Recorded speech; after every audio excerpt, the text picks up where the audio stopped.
So it's another week, and I'm excited to come your way once again with our program, TF Smartpod. My name, as usual, is Sana Atoklu. Last week, we took you through the process of registering, how to even access your passcode before you register. And we told you your 4-digit PIN that you created as your password, do not share it with anyone. That you must know.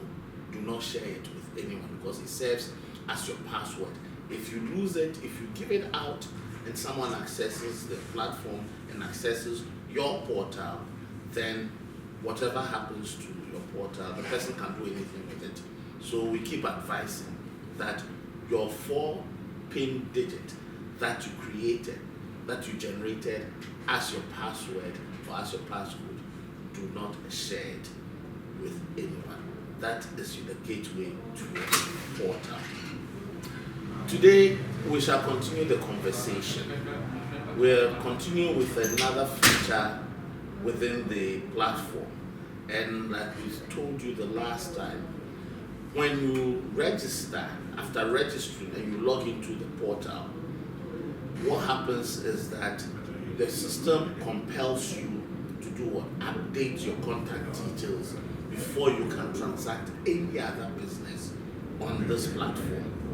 Fortunately, we have from the operations department this week a gentleman by name Patrick Ejapon, who will take us through the contact update, why the need to update your contact and what the requirements are.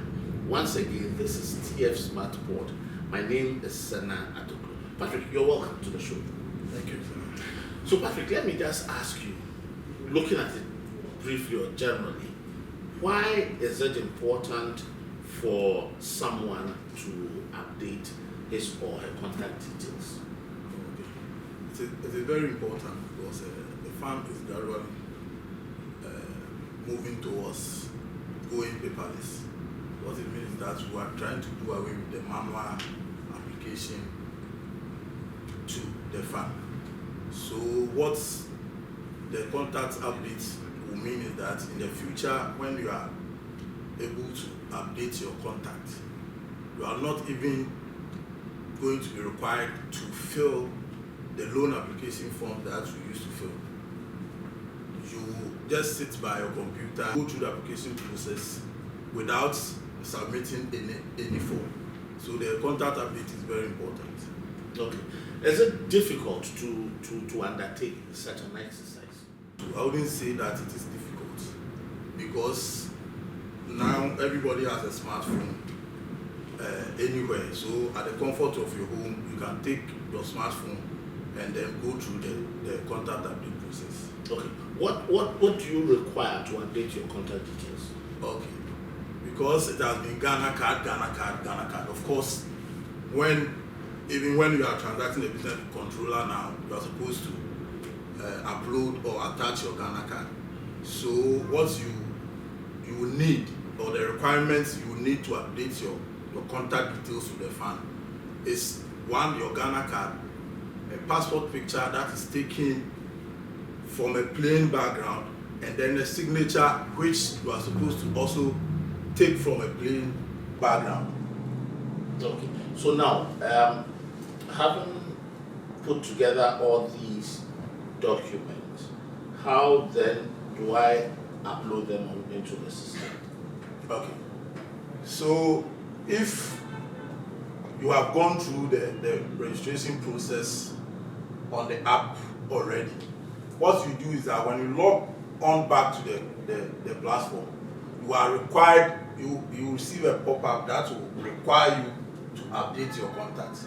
So if you have already saved your passport picture or the Ghana card front and back on the phone, what you do is that you click on the contact details on the app and then scroll down. Some of the information will be auto-populated. So you scroll down and then click on edit details. So when you click on edit details, you are now able to update your contacts.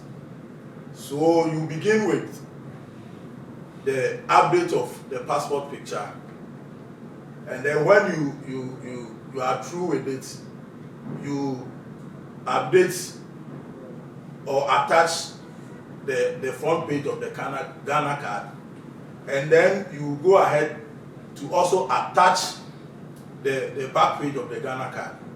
You are also supposed to attach the signature that you have signed on a plain sheet. After doing this, you are supposed to go through the auto-populated information like the telephone number, the residential address, the PO box number, and what you are supposed to give us is that you don't give PO box 10 and you go away.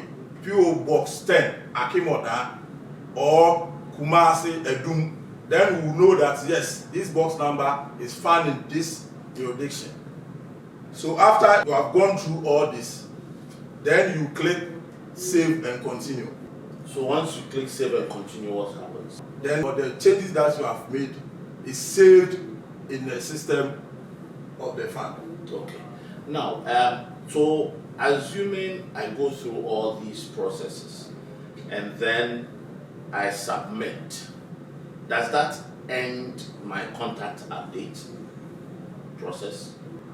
That is the initial process. That is where the process starts. This changes that you have made is effected or implemented in the system back here in the fund.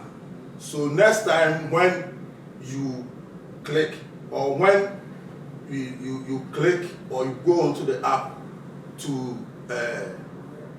transact business, you find all these updates saved in your account. How am I able to tell that whatever document I have uploaded do not have any challenges and have been accepted? When the fund is in the process of approving the changes, where we think that certain information that you provided are not accurate, it is rejected for you to correct the information so that you can resubmit such information. But how do I get to know? Do I receive text message, or is there a text message that will come and tell me that yes, my contact details have been approved or have been rejected? Yes, a text message is sent to your phone. The number that you used on the app, you receive a text message whether your application is pending or your application has been reviewed or has been approved. So when you receive a message that your application is or your request is approved, it means that the changes that you made or the update that you made has successfully been accepted by the fund. Okay. So then, after that, how long does it take for an update to be approved? Depending on when the request is reviewed for subsequent approval. Okay. So what I mean is that it may delay because we may be doing some other things. Maybe your application was not immediately reviewed. So if it is not immediately reviewed, it means that there will be a delay in its approval. So should we tell ourselves that, okay, so any update that is done, expect that it is reviewed, approved within a 24-hour period? Yes, within a day, 24 hours. Within 24 hours. So far,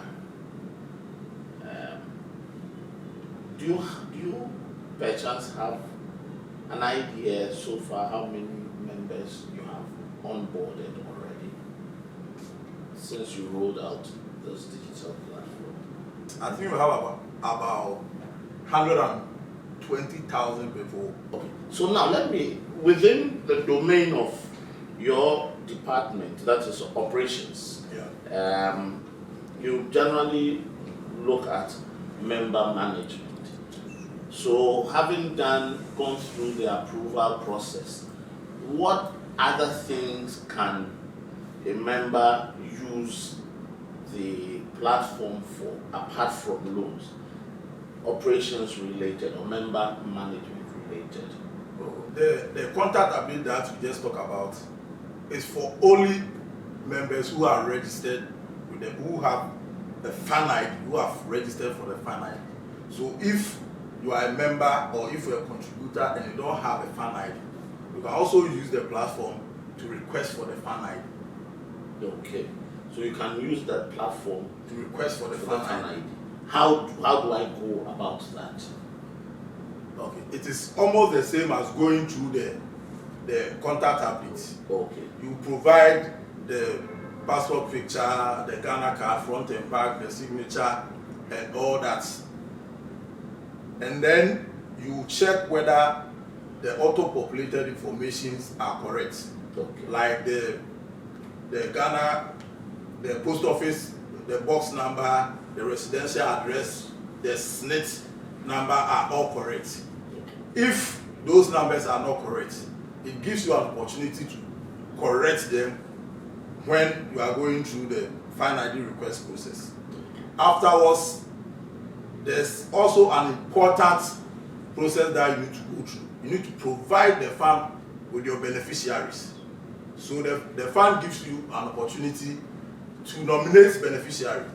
Those in your absence that you think that when you are not there, these monies or these contributions should go to them. But what we should note is that when you provide a beneficiary who is below 18 years, it means that you are supposed to provide that with a guardian. Yes. If the beneficiary is less than 18 years old, it's a minor. So you can use the platform to request for fan ID. Okay. Yes. So that's in line. So for instance, assuming so it brings me to the issue of the number of beneficiaries that you are expected to nominate. Over the period, members have been asking that you open up the space so that they can nominate as many as possible. Does the platform provide for that, or there's a limit as to how many you can nominate? Okay. Before the process or the system was accepting only 4 beneficiaries. But I think the fund has listened to the concerns of members. You have opened it up. You can provide up to 10 beneficiaries on the platform. Can one also update or change beneficiaries using the same system, using the platform? Oh yes. When you log on to the platform and you see that the beneficiary that's in the system is not the person that you want to be there, you can go through the change of beneficiaries process and change that beneficiary. If it is the beneficiary that you want, but then you want to add, you can also add a beneficiary to what is already in the system. Okay. And then what about contribution increment? How can I'm told the platform can also offer the same opportunity for members to be able to increase their monthly contribution. Can you talk to that for us? Yes. So what it means is that when you log on to the platform, you are no more going to contact update. You go to contributions. So the contributions, you will be asked whether you want to update your contributions. Update contribution means that you either want to increase or reduce, but the fund is not going to accept contribution reduction. So it is a platform that is provided for members to up their contributions. So when you click on update, you will be asked to put in the proposed amount. So now the basic is 100 cedis. So what we do is that likely to be increased to 120 very soon. Yeah, that's correct. But likely to be. I want to stick to what yes, of course. That is what you see in the That's why I said likely to be. Likely, yes, to 120. Yes, that's. But for now, it's still at 100. Yes, 100. So what you are required is that you give an amount more than what is there as your basic contribution. So when you are done, you are supposed to give us a mandate number and the mandate OTP. So though it is not required, you are supposed to give it to us so that controller will know that you have requested us to deduct such amount. Okay, so what it means is that if the person generates his or her mandate form from the Government of Ghana payroll page, the OTP that the person receives, the person is expected to key it in. Together with the mandate number. Together with the mandate number. But the person is not obliged to upload the mandate form. You only key in the number and then the OTP that you receive, just to verify that you actually are giving us the opportunity to deduct that amount at the end of the month. Now, there's something interesting that I noticed that the system or the platform also offers. The issue of off-payroll contribution. You know, sometimes members also talk to us about the fact that they have some money somewhere, but they do not know whether they can actually also top up off the controller platform. Now, I'm told the platform offers that. Yes. You see, basically, we deduct the contribution from the Government of Ghana payroll, that is controller. Yeah. And at times, some of the members are willing, they want to add, but because of these affordability issues, we are not able to get the contribution from the controller payroll. So if a member is willing to do more than what is contributing now, members are encouraged to go for the off-payroll process. What it means is that it is off-payroll because you are not going to get it from your employer. So what we do is that we encourage them to take the bank account number of the fund, go to the bank, pay in, deposit the money into the bank's the fund's account, and then you come to the platform, choose off-payroll option, the off-payroll option on the platform, and then what we do is that you submit the pay-in slip together with the amount that you wish to add. When it is submitted and gets to the fund, we effect it and load the money in your account, contributions account. Is there a possibility of a member paying via Momo, increasing his or her contribution? For now, no, but it's an option that the fund is exploring in the future. So yes, we may in the future go Momo, but for now, you are supposed to deposit in the account and then give us the deposit slip for us to confirm and then subsequently load into your account. There you have it. Contact update conversation has led us on to other features that we're working with. So apart from updating your contact details, you can actually use the platform to do what? Increase your monthly contribution. You can use the platform to update your beneficiaries. So there you have it. Those who are looking for opportunities to update or to increase their contributions, but like Patrick said, due to the issue of affordability on the controller platform, but you still have some excess funds coming in, you can do that. Currently, the fund is exploring the opportunity of Momo payment, but at the moment, what you can do is pay into the fund's bank account, and then you upload the pay-in slip via the platform, and what will happen is that we will reconcile and then credit your contributions account. Again, one other key takeaway from this conversation is that unlike the past where you had limited number of beneficiaries of 4, now it has been opened up to as many as 10. if you want to nominate as many as 10 beneficiaries, so that when in touchwood, in the event that you are not around, these beneficiaries will benefit from the contributions and the returns it has accrued for you. Again, one other key notification is the fact that if you are nominating a minor, someone who is under 18 years, you must provide a guardian for the person. The guardian should not be you, or the guardian should not be your wife. The guardian should be a relative, and not you or your wife who have given birth to the child, the minor. So please take note. And you can always update anytime, any day you want to update your beneficiaries in the comfort of your homes.